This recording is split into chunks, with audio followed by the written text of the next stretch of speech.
Hi! Today, samahan niyo ako sa isang super exciting na lakad. Bibisitahin natin ang barko ng asawa ko na kasalukuyang nakadock dito sa Alaminos, Pangasinan. FYI, ang asawa ko ay isang kapitan ng barko. Ang barko nila ay isang Cape-sized dry bulk cargo vessel or isa sa pinakamalalaking klase ng bulk carrier sa buong mundo. Ang usual na karga nila ay mga dry goods kagaya ng iron ore, minerals, grains, weight at iba pa. And guess what? May 10 bodega itong barko nila. Para kang nasa floating warehouse na sobrang laki. Ngayon, ready na ba kayo sa medyo thrilling part? Tatawid na tayo sa mahaba at medyo nakakatakot na gangway ladder. Ito yung daanan paakyat ng barko. Parang mini adventure na may konting suspense. Kasi pag nahulog ka, dagat naman ang huhulugan mo. Di good luck na lang. Lumangoy ka na lang, beshi.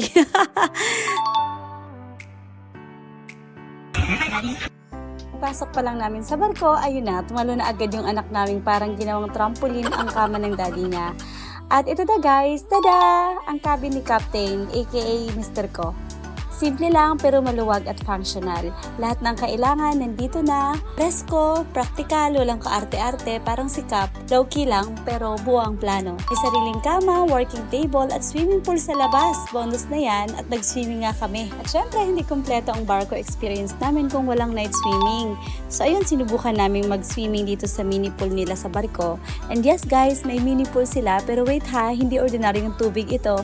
Tubig dagat yan. Kaya habang nagsiswimming kami, feel mo pa rin ang alat, pero laban lang for the experience. Parang spa with a twist. Seafarer edition. So ayun na nga, dahil nasa 100 Islands kami, syempre hindi namin pinalagpas ang chance na maglibot at mamasyal. Grabe guys, ang ganda. As in sobra. Ang pino ng buhangin, sobrang serene ng vibes, parang nature spa. Tapos yung dagat, literal na shades of blue. Parang filter sa Instagram pero real life. May secret cave pa kami na na-discover. Mystery levels talaga. Para may hidden treasure or multo.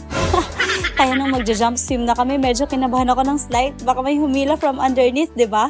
Pang adventure talaga itong 100 Islands. Not for the faint-hearted, I swear.